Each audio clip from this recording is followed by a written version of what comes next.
I'm at my limit. Please, you have to say something to him. I had reached the end of my patience. What the hell out of the blue? It's not out of the blue. I've asked you many times before, haven't I? You should have told him too. I had appealed to my husband to ask my brother-in-law to leave the house. You are asking to kick my brother out of the house even though he has nowhere to go? How can you say such a thing when you are his sister-in-law? That's right. You are really a scumbag. The one who came to me was my husband's mother. Both of them were talking to me as if it was my fault. This is a story of my own experience with a family member who was a total jerk.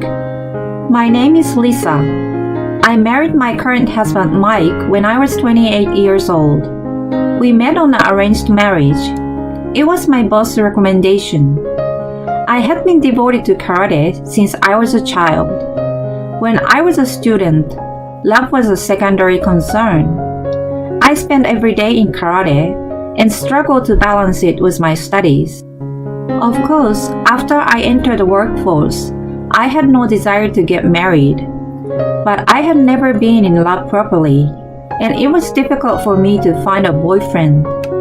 I didn't really know how to build a relationship with a man. My boss at work was concerned about me. He introduced me to my current husband, who was a good friend of his. My first impression of him was that he was a kind man. He was a government employee, but he seemed very calm, like a pacifist. I wanted to get married by the time I was 30, if possible. I took a liking to him, and I immediately accepted his offer of a relationship. The rest of our relationship went well, and it did not take long for us to fall in love with each other. I especially liked his honesty and kindness. I thought I might be able to make it with this man. After a while, he proposed to me, and I readily accepted. We were to be married. My parents, who are wealthy and owned several houses as vacation homes, gave me one of their houses. You can choose any house you like. I chose a house that was just right, not too big, not too small. It was a normal house, a little bigger than a normal house. It had enough room for a child in the future and a garden.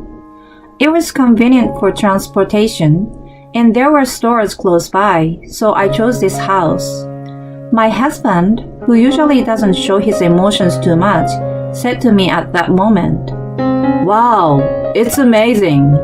Is it really okay to get such a splendid house? I remember my husband muttering apologetically. Our happy life was about to begin. I had no doubt in my mind.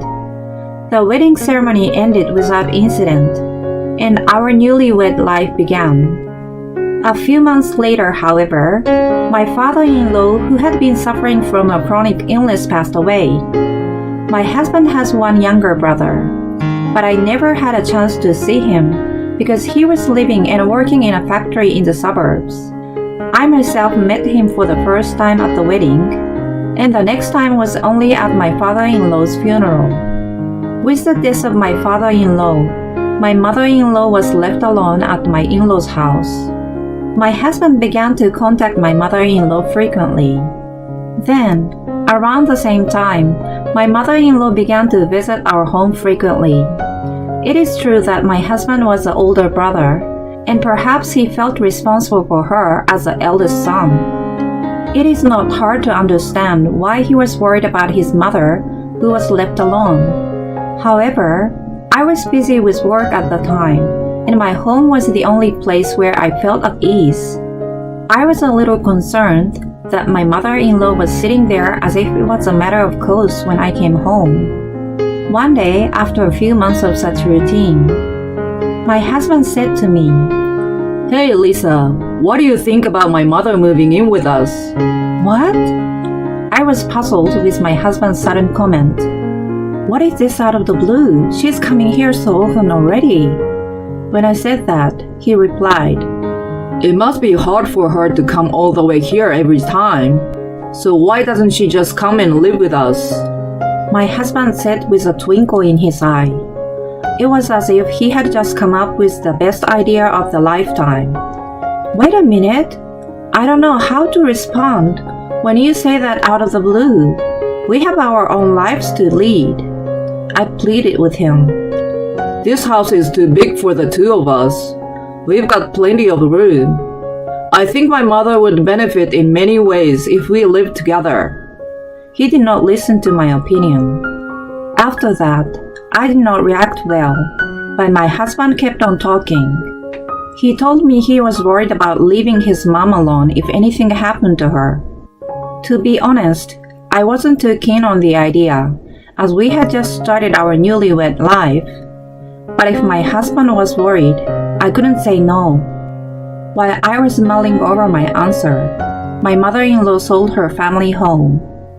I was half forced into a situation where I had to accept my mother-in-law. At first, I blamed my husband, who had taken the liberty of talking to her.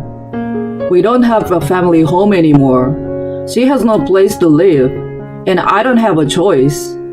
I lost all interest in talking back to him. After that, my life was mentally difficult.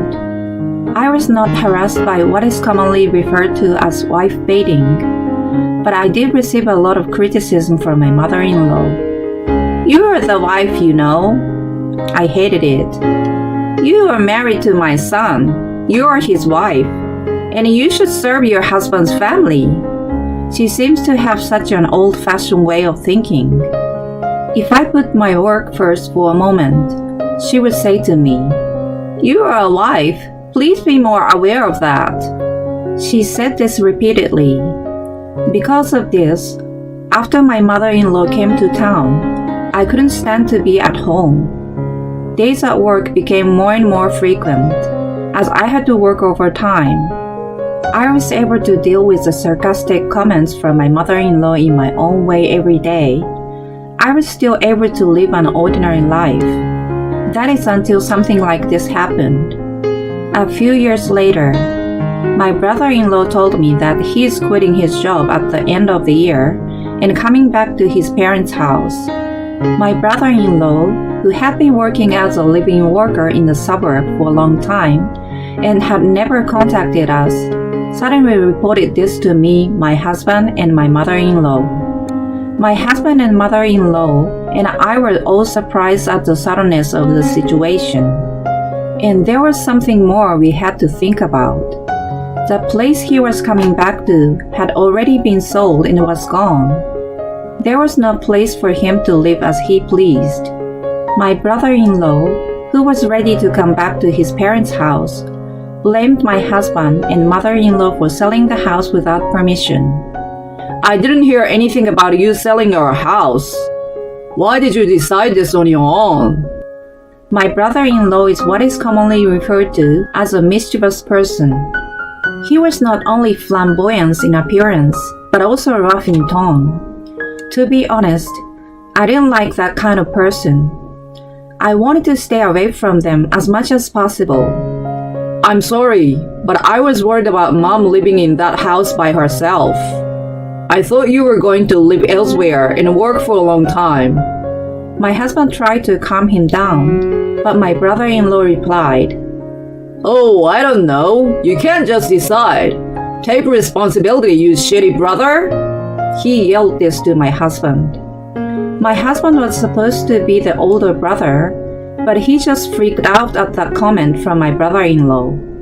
In the end, he couldn't say anything back. He just turned pale and looked down. In the first place, my father-in-law before his death had said, "If something were to happen to me, I would leave everything to my wife." These were his words. My brother-in-law left his parents' house without permission, worked in the suburb, and did not send money home. Does he have the right to blame his mother and his brother? I was thinking that, but in the end, we couldn't come to an agreement. My brother-in-law ended up living in our house on the condition that he would move out once he found another job. As expected, I didn't like it. I didn't want your brother to live with us too. Our living expenses are also increasing ever since your mother started living with us.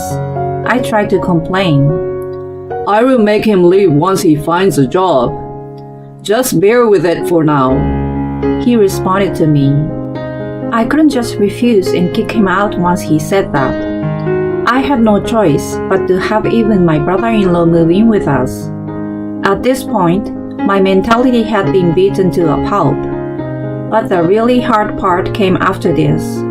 First, about the condition that my brother-in-law had to live here until he found a job. After 3 months, my brother-in-law was still not looking for a job. He didn't look at job openings. He didn't go to job interviews. He just spent his days lounging around in the living room. He would stay in his room and play music loudly. He spent hours alone watching TV in the living room. My stress was building up more and more. To top it all off, I had just come home from work. Is dinner ready yet? Do the laundry quickly, will you? I was treated like a housekeeper. I could not stand it any longer and complained to my husband. Hey, about your brother. Can't you do something about the way he treats me like I'm his housekeeper? Housekeeper? He thinks of you as his sister and adores you. My husband laughed. He adores me? What do you mean? He orders me around. I'm treated like a housekeeper. I'm not a servant in this house. When I got so emotional, he said, That's fine. Lisa is my wife. My anger reached its peak. I'm your wife, not your brother's. Oh, you're making too much noise. Enough of that. You're not his wife, but you're still his sister-in-law. Don't cause any trouble and just make it work, got it? That's what he finally said to me. Frankly, I was disappointed in this statement of my husband. In this house, if I only put up with it, everything would be alright. That's what my husband seemed to think. There was nothing more I could say to my husband. After that, I stopped complaining to my husband about my brother-in-law and mother-in-law. Instead, I called my parents and complained many times. Both my father and mother told me to come home whenever I needed anything. With those words, I managed to endure life at home. But then, my brother-in-law did something terrible. When I returned home after work, I found a fire truck parked in front of my house. I approached it to see what was going on, but was stopped by a man holding a regulation line. Several firefighters came out of the front door, and my husband and mother-in-law thanked them. What happened? After following the departing fire truck with my eyes, I confronted my husband. What happened? Why was there a fire truck at our house? My husband looked at his mother and muttered awkwardly. My brother was smoking a cigarette, and the cigarette butt caused a fire. I was so surprised and angry that I let out that loud voice. They gave me the details, and apparently a cigarette butt caused a minor blight, and my mother-in-law panicked and called my husband and the fire department. Then why didn't she call me? I knew because my return home happened to coincide with a firefighter leaving. But if I had come home without knowing anything, would they have kept quiet? I asked them that, but they both remained silent. Irritated by the two of them, I hurried to my brother-in-law's room and opened the door without knocking. You can at least knock. I looked around the room, ignoring my brother-in-law, who was getting angry with me. I saw a large burn mark on the carpet just under the bed. Ever since his arrival, the whole house smelled of cigarettes, and even that was stressing me out. And to top it off, my favorite carpet was burned to a crisp. I had reached the end of my patience. I complained to my husband in front of my mother-in-law and brother-in-law. I've reached my limit. You need to say something too. My husband was horrified. What's the matter with you all of a sudden? Is all he said. It's not all of a sudden. I've asked you many times before, haven't I? You should have made it clear to him too. I appealed to my husband to ask my brother-in-law to leave the house. Then my husband sighed deeply and said in a tiresome tone, You are asking me to kick my brother out of the house when he has no place to go. How can you say such a thing when you are his sister-in-law? Yeah, you are his sister-in-law, so how can you say such a thing to him? You are terrible. The one who came at me was my husband's mother. Both of them were talking as if it was my fault. Why should I be blamed? After all, this is my precious house that I inherited from my father. Aside from my husband, my mother-in-law and brother-in-law, who came to live in the house afterwards without permission, are in a position to complain? For once, I couldn't back down. Get out of my house. That's what I told them. You are kicking my brother out of the house? If you can't stand him, then you get out. With that, my husband left the room. My brother-in-law was watching the situation with a grin on his face. I felt somewhat empty and went back to my room. The next day, when I came home from work, the key to the front door would not work. No matter how many times I tried, the keyhole didn't fit. And when I rang the intercom, there was no response. Then, a notification on my phone, alerting me to a text from my husband. I changed the locks on the house over here.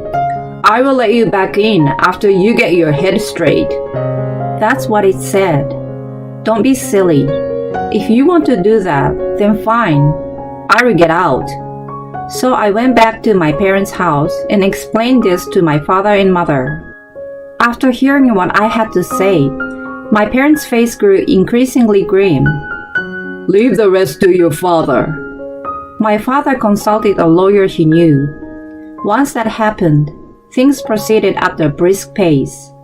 I sent a certification letter demanding alimony, divorce, and an order to move out the house. Then, in the presence of the lawyer, a meeting was set up at the house. As soon as we started talking, my husband said, Divorce over something as trivial as this is ridiculous. And my husband has refused to divorce me. However, when I said to him, if you don't agree to divorce, I don't care if we have to go to court. When I told him that, he gave up easily. Perhaps overwhelmed by the word court, my husband suddenly became quiet. However, when the subject of moving out of the house came up, he again began to raise his voice in protest. This house is our home. I, your husband, have the right to own it too. My husband looked down at me as if to say, I told you so. Then the lawyer said, You have no right to this house. Yes, this house was given to me by my father before we were married. From my husband's point of view, it was not even shared property. I could see the faces of my husband, the in-laws, turning paler and paler as they learned this. They probably thought that they would never be kicked out of the house seriously as expected. Their faces gradually turned pale. Lisa, why don't we reconsider this divorce thing? My husband said something convenient like that. What do you want to do? The lawyer asked me. Of course I'm getting a divorce. I will not change my mind. I said clearly. My husband must have thought there was nothing more he could do. We agreed to the divorce, and the divorce was finalized. Mike and his family moved out of the house. I'm sure Mike is doing his best to pay the alimony. I heard that the family of 3 moved into a shabby apartment. Naturally, my ex-mother-in-law and ex-brother-in-law, who could not live freely, became increasingly stressed. As for my ex-brother-in-law, he tried to release his stress outside the home. I hear that he was involved in an assault case against some thugs. Well, it's none of my business anymore. I got my house back in one piece and remodeled the room where my former brother-in-law used to live. The scorch marks on the floor that had been bothering me are now nicely gone, and my mood has brightened. Now my parents come to stay with me on weekends, and we are enjoying our days in our own way. I invited the lawyer who helped me with this case to dinner afterwards to thank him. Since then, we have been meeting regularly in private. My home has finally become stress-free. On holidays, I sometimes invite him over and treat him to a home-cooked meal. Perhaps one day, I will be able to live a married life again. With this thought in mind, I'm spending every day happily.